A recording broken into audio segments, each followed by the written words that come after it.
he was throwing motherfucking worm burners, killing all the worms in the damn RCA dome. They had to kick 1,000-yard fucking field goal and they lost because that shit don't work. Throwing the football does not work if you're not running. And then let me finish your statement. They hired him as head coaches. It only made one. They only made one, Sean McVay, and the guy. And then, now they trying to get Cliff Kingsbury interviews, and Lynn Swan blocking it because Lynn Swan know face of the Lord, ass to the earth for their current coach. He's a garbage coach, and they know they want Cliff Kingsbury out there because they know they need to have Cliff Kingsbury to recruit the big time athletes at SC, and because that dude don't know what the hell he's doing. But yeah, then this offensive genius shit. Look, I always use the New England Patriots as my test product.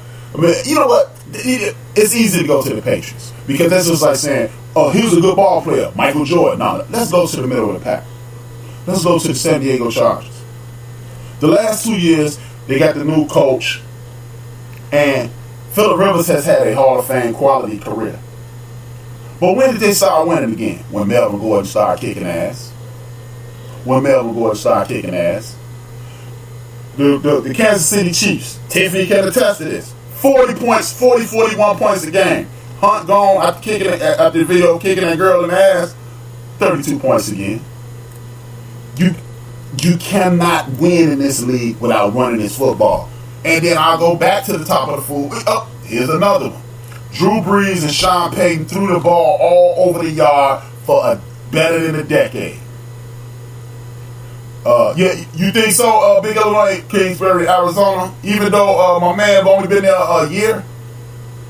Because, you know, that's the A&M coach at Arizona. So, holler at me on that one. Here's another example. Let me finish. Sean Payton and Drew Brees threw the ball all over the field for 10,000 months. For 10,000 seasons, 500. They get Kamara out of Tennessee via Alabama, and then they start running Ingram. All of a sudden, Drew Brees is revitalized. He ain't revitalized. That dude arm still dead. The Cowboys exposed it, shut down the run. You will shut down the Saints. I'm thinking the Philadelphia Eagles might do it again, do it this week too. But you keep telling me this. And then let's go back to the top of the food chain. The New England Patriots. Run to win, throw to score. The Patriots, Tom Brady's first 2 Super Bowls, he was just another guy. Don't fuck it up for us, Tom. Don't fuck it up. Tom, don't blow it. That's all he was the first 2 seasons.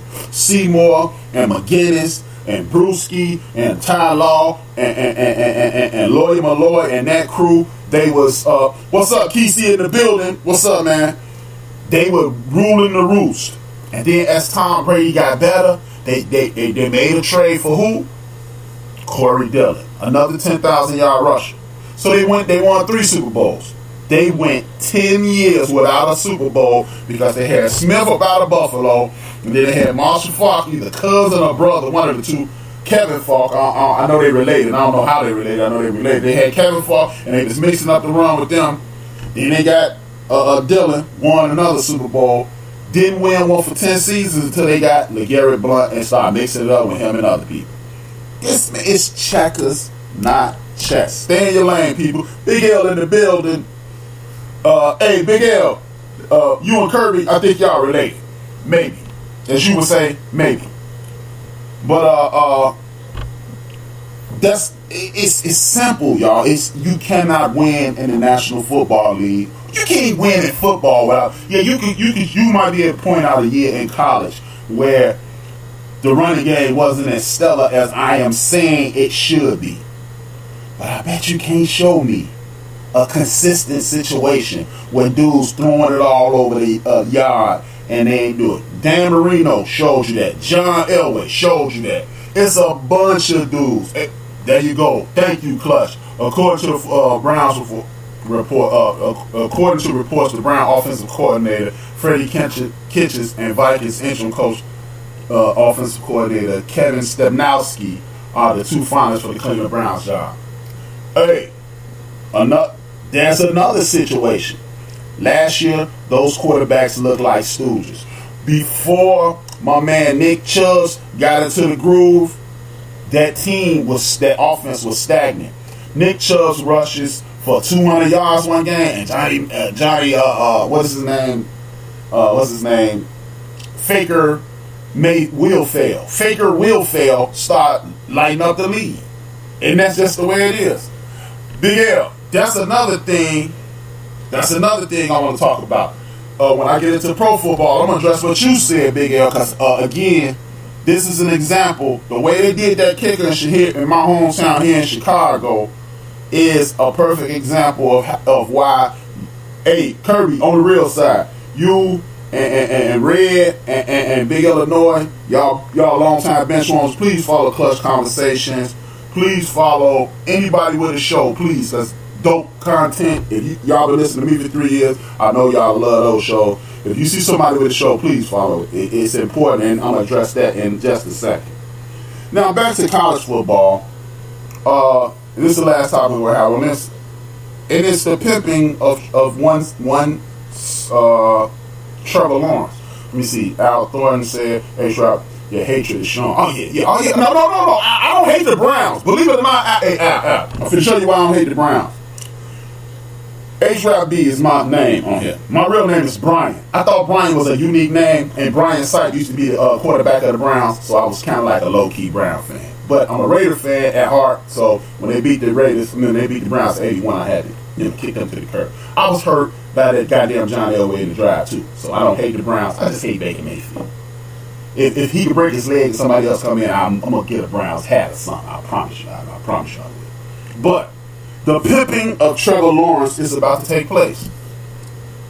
Thanks. No. Just go to hey, Kirby. Go to their bio.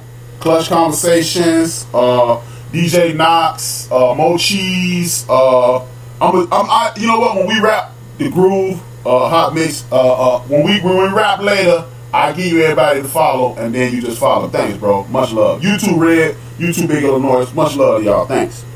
The pimping of Trevor Lawrence is about to start. Tua's playing hurt last night. Miss me with that nonsense. If your ass is on the field, you ain't hurt. Hurt people watch. Injured people watch. Your ass was healthy enough to play, or you already know what I'm about to give you. If your ass ain't healthy, none of that. He was hurt. He was sick. He had a cold. Nobody gets none of that from your boy. None of that. If your ass put on that shit and go out there, either sit down or hey, man, we lost. Win or lose. Yeah. Clemson was putting that pain on his ass. Exactly, Al. Exactly. But yeah, man, that pimping to Trevor Lawrence is going to start. Look, my nephew, Mike, is in the Army right now. He signed up when he was 20. Could have signed up when he was 18.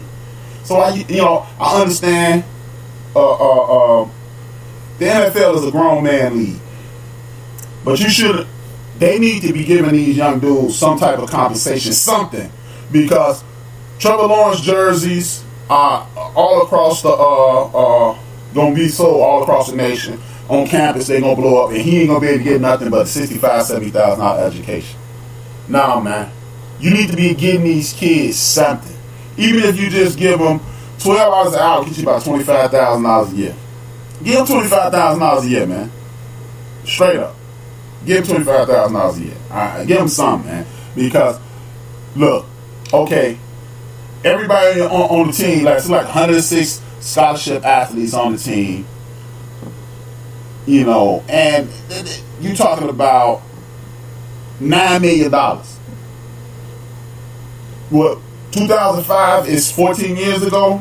Vince Young made the University of Texas $100 million. Shelly Q in the building. Kesey in the building. That's another. Hey, you see X Squad followed, y'all. He made them $100 million 14 years ago. So what the fuck did they make last night? So nah, man. You gotta give up something. And I've been thinking, I've been going back and forth on it ever since I had the interview with Lance Elmore. Please, if you want to check that out, go to my page. You can listen to it. It's a dope interview, and not because I did it. I just think it was informative. And I was leaning towards Lynn Elmore, but I'm falling back off. Y'all know A-Trap is all about the bread. Man, give me the bread and educate the crowd. Boy, I ain't trying to hear that. But They gonna pimp the hell out this young brother, man. And I don't like it. I mean, he ain't our brother, but he is a young cat. But seeing Jackson in the building, yeah, man, but they finna pimp the hell out of him, just like they pimp the rest out of these shit out of the rest of these dudes. And for those who don't know, the NCAA is a non-for-profit organization. Non-for-profit organization. And people get this confused. Non-for-profit, they not making a profit or something like that. People don't understand, or they kind of tune out the severity of the pimping when you see non-for-profit. Non-for-profit just means you got to spend all the money.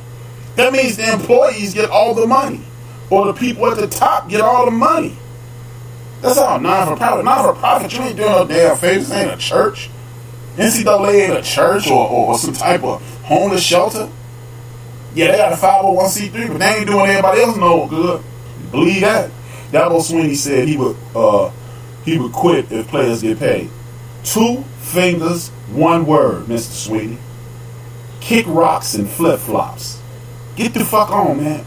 What the hell does that mean? Not to you, Big L, but you gonna quit, so? He always running his church rigmarole on that. Thank the Lord.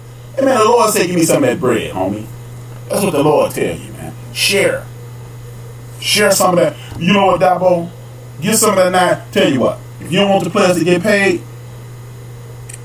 lower the tuition at the damn school. So Joe Average in this state of Carolina can get some of that education. I take that as a trade-off.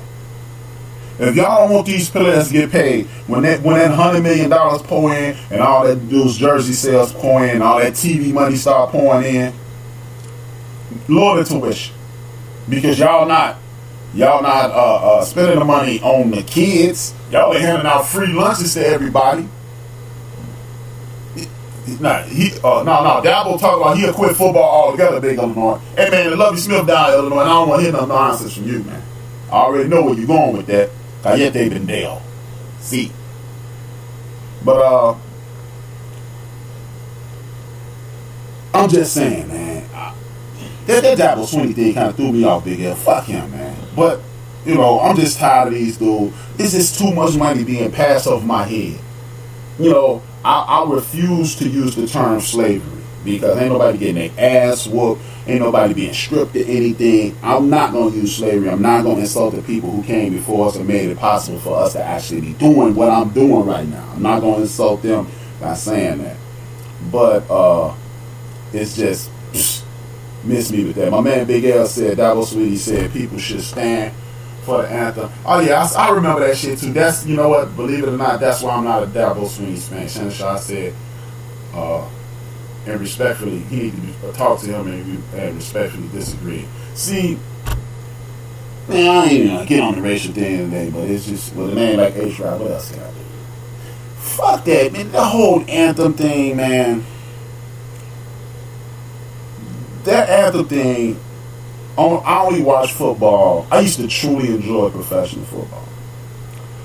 I only watch professional football now because I have to talk about it on my show. If I was doing like a social commentary show, I would never watch another football game again. It's easy for people in the dominant culture to say that we should appreciate this and we should, you know, Chris Rock had a line as a comedian, being black in America is like loving the country is like loving your uncle who molested you, but he paid for your college education.